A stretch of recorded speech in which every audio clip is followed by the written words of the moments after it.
So this morning we got to talk about something that I think is kind of important in regard to this message. We need to talk about fig trees. In our gospel today, Nathanael, he is found under a fig tree. Jesus tells him, "I saw you sitting under the fig tree." Now the thing about fig trees is it's thought in the Old Testament that this music stand would stay up and I'd be able to use it, but it's not going to work. So we're just going to disprove that. In the Old Testament, there's a couple references to fig trees, and it's thought that a fig tree was a place where one would go to think. And so that's one of the things that Jesus says to Nathanael. "I saw you sitting under the fig tree," and Nathanael believes instantly that it was Jesus. So the question that I have going through this, gospel lesson today is, what really was Nathanael doing there? He was either there contemplating and thinking, or he was just lazy. One of the two. I tend to think that he was there and he was thinking. It's a place where he would go under the cool shade of the day to spend time with God. And so to start this message, I have a question for you that I would like you to think about not only today, but as you go in the weeks ahead. What is your fig tree? Where is that place where you go to sit and to spend time with God? Where you unplug your phone, or you leave it in the other room, or you go somewhere and you just take time to be with God. For me, it's my backyard. One of the requirements that we wanted in a house when Gail and I decided to buy a house was a good, nice, big backyard. And anytime I'm there by myself, leave my phone inside, and I can just sit with God in the silence. And it's in those moments where I do a lot of listening and a lot of talking. So I invite you to think about where your fig tree might be, and I also invite you to realize that this place, this room that we are in right now, could be considered one of those fig trees for you.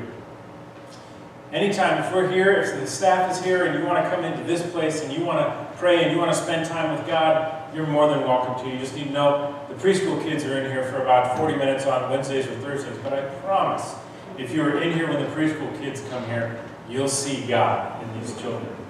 So I'm going to do something a little unusual. I've done this before with you, but I'm going to take some time. I'm going to take 2.5 minutes, because I did 3 and it felt like forever at the last service. And I'm going to invite you to just spend time with God. Let this be your thinking place before we start. So put everything else, phones away, grocery list, whatever it is that you're doing, and just spend time with God in silence. I promise I'm not going to make any loud noises to scare you. So the Lord be with you.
Let's pray. God, in the midst of a chaotic world, God, may you bring balance to our lives. May we take the time in our busy days to find time to spend with you under the fig tree. Amen. This week we kick off our new sermon series, Reformation Now. And this week's message is entitled, Call. Now, do you realize we're just less than a month away from the 500th anniversary of the celebration of the time when the Reformation started? We're so close. And this is a big deal. I don't know when Sierra Pacific Synod started planning for this celebration, but the Indiana-Kentucky Synod, where I was serving, before this congregation, we started planning for this day in 2013. And there's been a team together, and they've been putting together a big celebration. So it's a big deal, not only in the Lutheran Church, but it's a big deal in the church, in the entire church. It's a big deal around the world. The impact that Martin Luther had, it is absolutely something that we should remember and we should celebrate. But it's not just a historical event.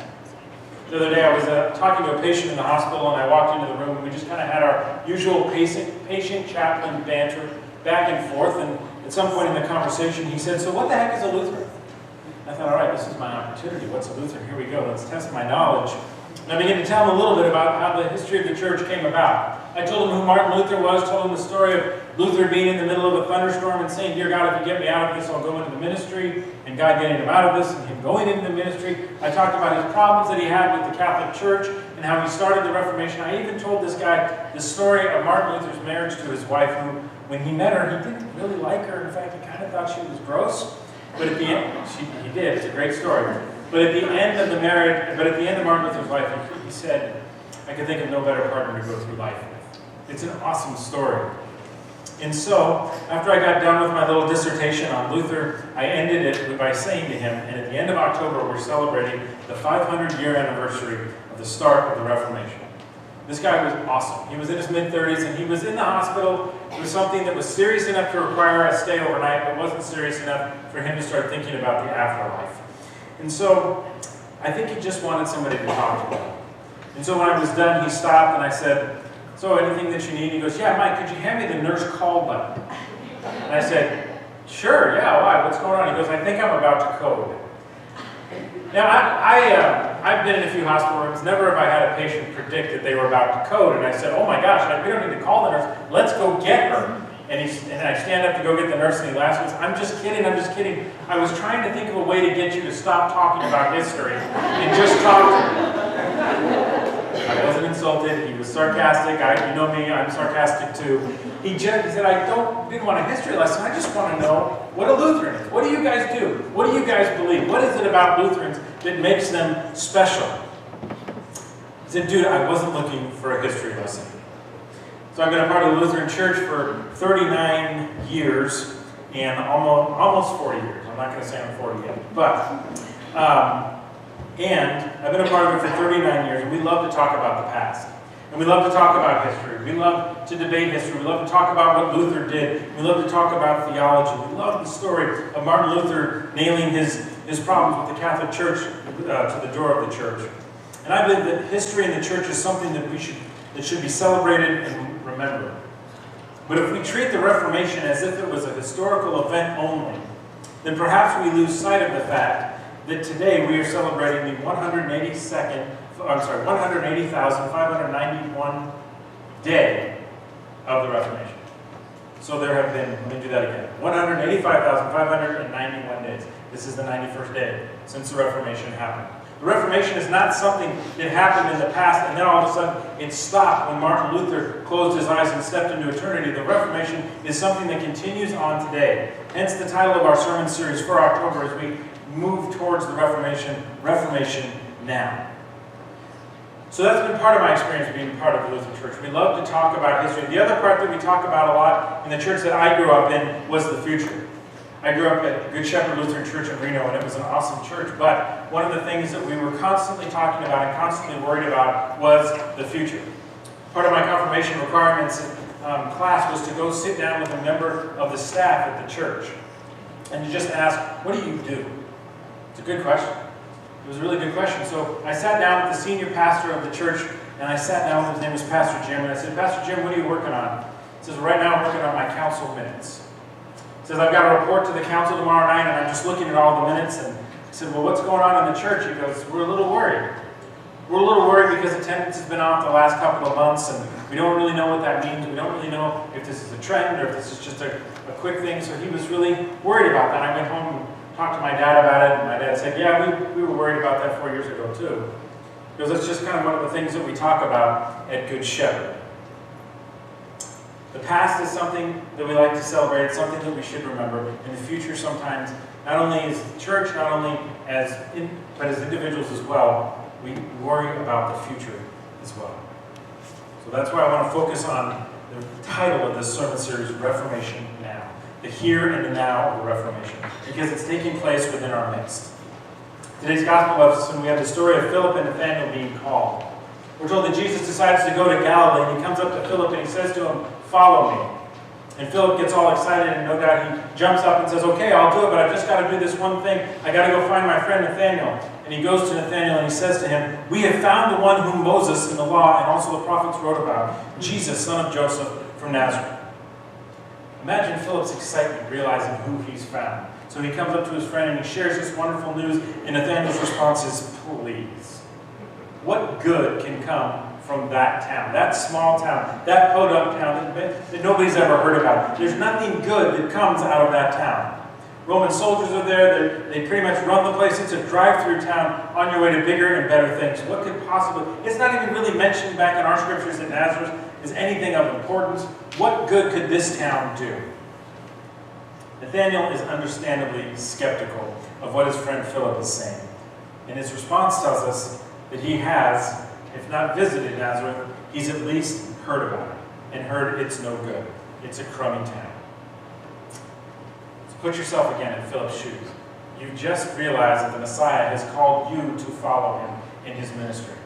Do you think you would be a little bit excited? Say yes. I think you would. You might be a little nervous, but I think you would be a little bit excited. I think that that's what's going on with Philip. He's so excited. He's got to tell somebody. He decides his friend Nathanael, and he goes running up to him and says, guess what? We found him. We found the one that we've been looking for. And Nathanael goes, shh, whatever. It's not true. That's not what's happening. If I was in Philip's place and I got that response from Nathanael, my immediate reaction would be, no, let me convince you why this is the one. And I would want to give a long explanation. Look, if you go back in the scriptures, it says this and this, and this is what he's going to do, and this is what he said to me. I would feel the need to explain to Nathanael why it's so important that this really is the one that we've been waiting for. So here at church, we get a lot of phone calls from people who are trying to sell stuff. And thankfully, they don't always come to us. Sometimes, we just don't get them, but we know they call. Well, one time there was a call that came to the church, and I took it, and Patty called up and said, you want to take this call? Why not? I've got some time. So I picked up the phone call, and the voice on the other end said, hi, Pastor Mike, this is Scott. How are you doing today? I said, good, great, I'm glad you're blessed. Let me ask you something, Pastor Mike. How do you feel about evangelism? And I took a deep breath, and I thought to myself, why did I have Patty put the call through? And I said, I feel like it's important. Long story short, Scott was definitely selling something. He was selling what he called the latest, the greatest, the most effective evangelism program that any church, anytime, anywhere, anyplace has ever seen. He said, if you follow our plan and read our books and do our work and watch our videos and take our phone consultations, if you follow step by step of this process, you will be guaranteed to see your numbers grow in church. So I played along. I said, that sounds interesting. How much? He goes, well, normally, you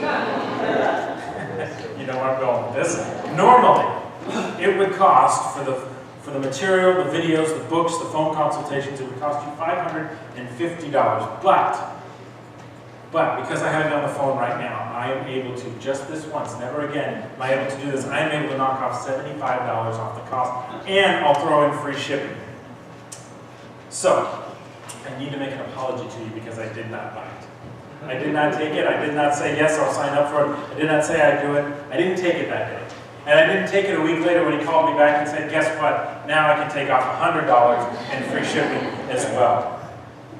I don't think evangelism is something that we necessarily learn. I think it's something we experience. I think it's something we could get better time and time again. But I don't know that there's a super duper secret program to evangelism and to inviting people and to saying to people, you have been called by God.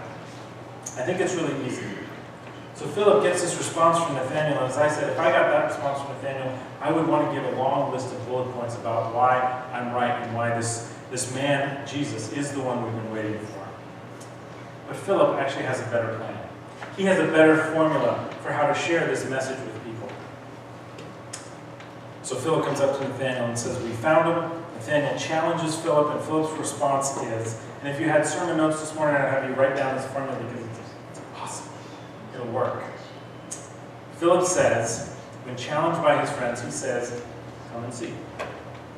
Nathanael says, this can't possibly be who we're waiting for. Philip says, no, just come and see. Piques his curiosity. He says to Nathanael, you should just come and see what this Jesus is all about. He doesn't say anything else. And you might say to yourself, yeah, that's too easy. Well, it worked for Nathanael. It piqued his curiosity. It had him go at least find this Jesus. He goes and finds Jesus, and Jesus says to him, here is truly an Israelite in whom there is no deceit. Philip's invitation leads Nathanael to an encounter with Jesus. We are called to invite others to come and see what Jesus is all about, what the gospel is all about, how Jesus can change their life. We are called to simply invite others to come and see. You don't have to give a history lesson or a theological argument. Just say, come and check this out. So one of the classes I'm taking right now is on life cycles. From birth to death, all of the life cycles that we humans go through. And the one continuous thing that is important for our development as human beings throughout, from birth to death, is relationships. The number one predictor of a healthy person is somebody who has healthy relationships in their lives. One of the best predictors. We are relational people. Our Savior was a relational Savior. He invited his friends to join him in his ministry. So a couple of years ago for Lent, we read a book in small groups called The Relationship Principles of Jesus, and by a pastor named Tom Holliday. In the book, he says this of relationships. Here's the truth Jesus taught us. Nothing is more important than relationships. And he says this because he gets this from Mark chapter 12, verses 29 through 31. The most important commandment is this: love the Lord your God, love the Lord our God with all your heart, all your soul, and with all your mind, and with all your strength. The second is this: love your neighbors as yourself. Your relationships with others are second only to your relationship with God. Those you are close with.